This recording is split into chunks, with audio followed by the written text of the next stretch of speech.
Please stop for just 1 second and think honestly. Do you remember the very first moment you opened your eyes this morning? Before your feet even touched the cold floor of your bedroom, did you feel it? A profound aching emptiness resting right in the center of your chest. You look around your room, you think about your life, and logically you know you should be happy. You might have a job, a family, a roof over your head. But despite all the logical reasons to be content, a heavy silence echoes inside you. A void that no amount of money, no amount of success, and no amount of constant distraction seems able to fill. It is that absolute feeling of futility, the sensation of waking up in a grave while you are still alive. If you have ever felt this way, do not scroll away. Because you are not alone, and what you are experiencing is not just a psychological phase or a modern mental health trend. Years ago, a man who possessed everything the modern world promised would make him happy traveled to a small Italian monastery. He came with this exact desperate emptiness, and the answer he received from a holy friar named Padre Pio will completely shatter how you view your mornings, your sleep, and the invisible world that surrounds your bed every single night. The story begins with a highly successful businessman who traveled to San Giovanni Rotondo. By every earthly metric, this man was a triumph. He had accumulated wealth, he had built a beautiful family, and he commanded deep respect in his community. He had no physical illness whatsoever. But when he finally sat across from Padre Pio, his exterior confidence crumbled. He confessed to the saint that every single morning his first waking thought was wrapped in dread. He told Padre Pio that he felt an absolute crushing futility the moment he opened his eyes. He asked the friar why. Why do I feel so dead inside when I have so much? Am I just ungrateful? Is God punishing me for a sin I cannot remember? Padre Pio looked past the man's expensive suit. Through a spiritual gift of perception that startled everyone who met him, Padre Pio looked directly into the man's interior life. He did not see a successful executive. He saw a starving spiritual child. Padre Pio told the man that this emptiness was not a punishment. It was not a curse. It was a desperate screaming signal from his own soul.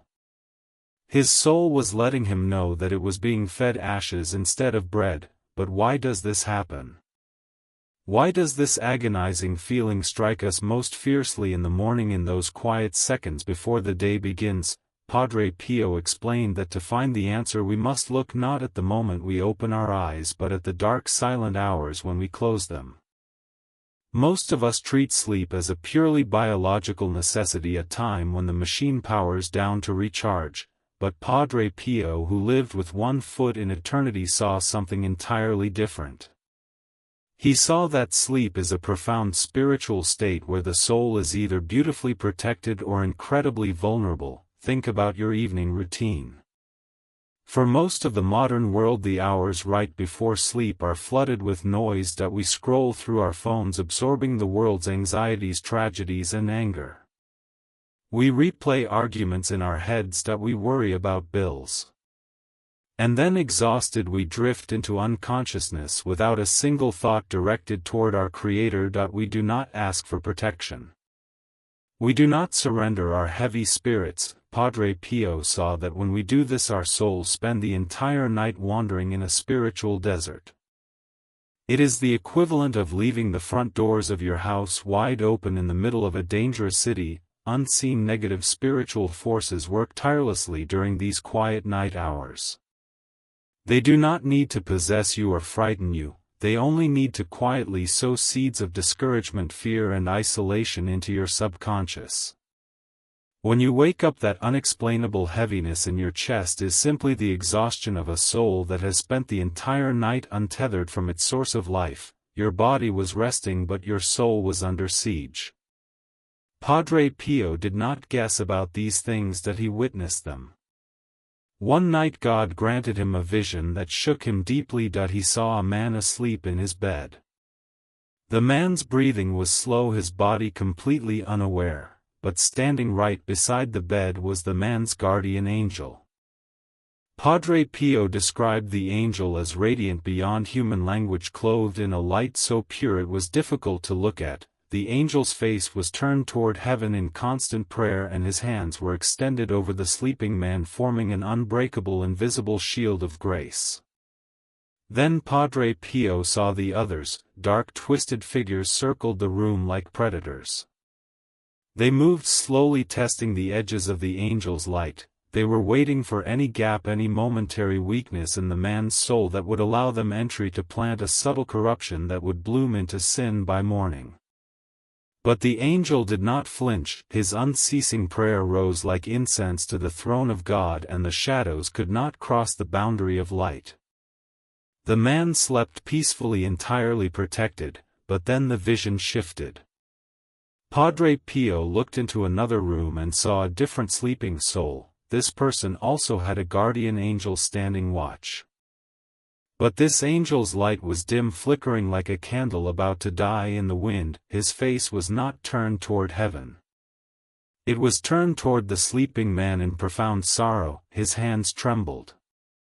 In this room the dark figures did not circle the perimeter, they entered freely. They leaned over the sleeper, whispering directly into his ear. The angel could not stop them. Why? Because during the day this man had deliberately ignored every prompting of grace.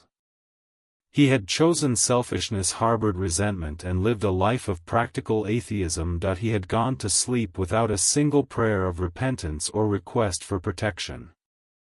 By his own free will he had stripped his angel of the authority to protect him. The angel remained because a guardian angel never abandons its post, but the angel was forced to watch helplessly, weeping as the soul he loved surrendered itself to the darkness. When this man woke up he would feel that crushing emptiness, that he would feel the residue of a night spent in spiritual combat without any armor. This brings us to the most critical moment of your entire day. A moment Padre Pio called the golden minute.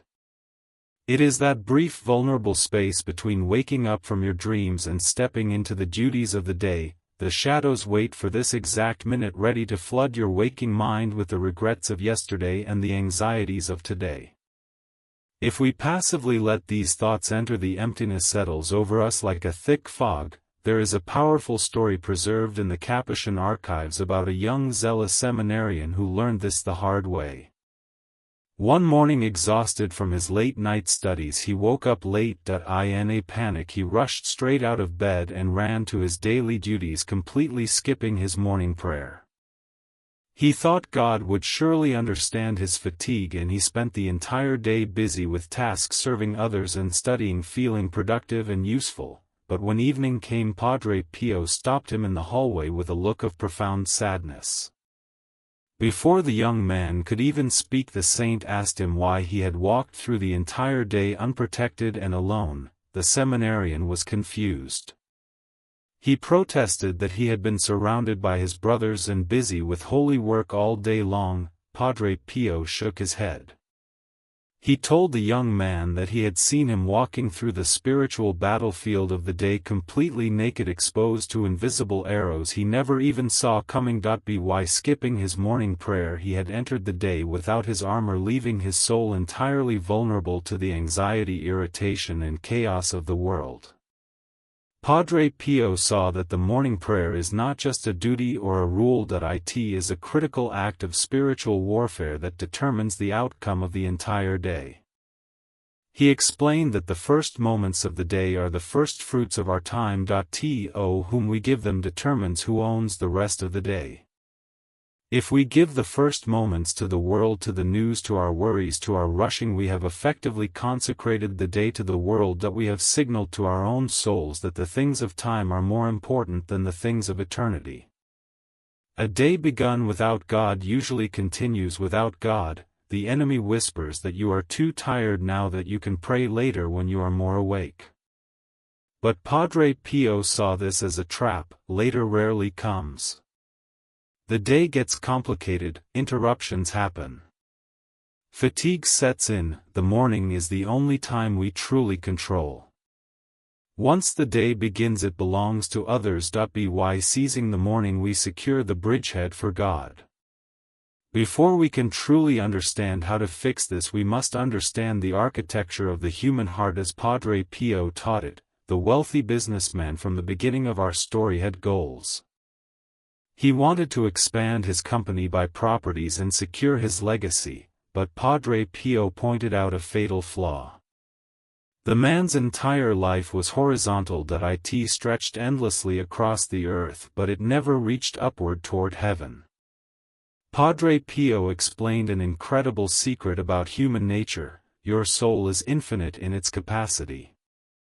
You were literally created to contain the infinite presence of God Himself. When we try to take an infinite container and fill it with finite things like career achievement, social media validation, bank accounts, or temporary pleasures, the result is never satisfaction. The result is an echo. That morning emptiness you feel is simply the echo of your own soul crying out for something real. Padre Pio called this a severe mercy. Think about it. If our infinite souls were perfectly satisfied with money and endless entertainment, we would never search for higher truth. We would comfortably sleepwalk into eternity. That painful void is actually God's gentle way of calling you back, whispering that none of this is what you are truly looking for. You are looking for Him. Padre Pio warned that countless good people suffer from this morning sickness of the soul because they live in a state of practical atheism. They might believe in God theoretically. They might even sit in a church pew on Sundays, but from Monday to Saturday they live exactly as if God does not exist. They make major life decisions without consulting Him. They face their deepest fears without leaning on Him. They succeed without thanking Him. God has become a decoration in their lives rather than the foundation. And the soul, realizing it, is essentially living as an orphan, protests. This orphan spirit hurts the most in the quiet light of the morning. 3. So how do we stop this cycle? How do we cure this morning sickness of the soul and arm our angels for the night? Padre Pio gave the successful businessman and all of us a complete restructuring of how we approached the two portals of the day: the entrance of sleep and the exit of waking. First, you must reclaim the territory of your sleep. Do not take the noise of the world to bed with you. Empty your mind of the world before you close your eyes. Make a brief, quiet review of your day. Forgive those who annoyed you. Wash your soul with an act of contrition so that you do not sleep in the bed with your unconfessed faults. Entrust your spirit to your guardian angel who stands ready to watch over you. When you pray before sleep, you arm your angel. You give him the authority to act on your behalf throughout the night. The negative forces find their access blocked not by the angel alone but by the angel empowered by your act of faith. Second, you must actively seize that golden minute the moment you open your eyes. Before you reach for your phone, before you look at the news or the stock market, give the first breath of your day to your Creator. Padre Pio taught a beautiful, simple practice called the morning offering. It is a conscious act of giving the day to God before it gets messy. Just say, Lord, I offer you my prayers, my works, my joys, and my sufferings of this day. This simple act reconnects the soul to its source and gives immediate meaning to everything that will happen. When you do this, your day is no longer just a boring cycle of going to work, eating, and paying bills. Suddenly the mundane becomes magical, the empty actions become vessels of grace. You can offer the boring meeting for a suffering friend. You can offer the commute for the souls in purgatory. You can offer a difficult conversation as an act of love. Your soul wakes up excited, not empty, because it knows it has the power to turn lead into gold. It knows it is no longer an orphan. It is a beloved child on a sacred mission. The businessman who visited Padre Pio took this advice. It was not easy. Changing the habits of a lifetime requires a fight. The first few nights he forgot to pray. The first few mornings he woke up reaching for his phone instead of God, but he persisted. He started guarding his evenings, shutting out the noise. He started seizing his mornings, offering the first breath to God. And slowly the miracle happened. That grave-like emptiness began to fill. It was replaced first by peace, then by a quiet strength, and finally by a joy he had not felt since he was a child. That he realized that Padre Pio was right. The emptiness was not a curse, that it was a hunger. And once he started feeding the hunger with the right food, the starvation ended. The void you feel right now is simply the space God left for himself. You try to stuff it with success, with relationships, with entertainment, but it all falls through. Only God fits the shape of your heart. Do not despair over this emptiness. That it is proof that you are still spiritually alive, still hungry for the truth. It is an invitation to change your nights, change your mornings, and change your life. Start tonight. End the day with God. Start tomorrow. Begin the day with God, and watch the emptiness turn into an overflowing cup. If this message reached your heart today, I want you to do something powerful right now. Go to the comments and type, "Lord, I offer this day to you."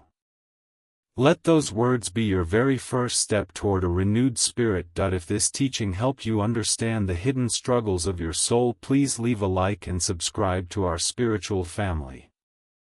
We are here to share the hidden wisdom of the saints to help you navigate the darkness of this modern world and find the fullness of life. Thank you for watching, and may your mornings be filled with the light of God's perfect peace.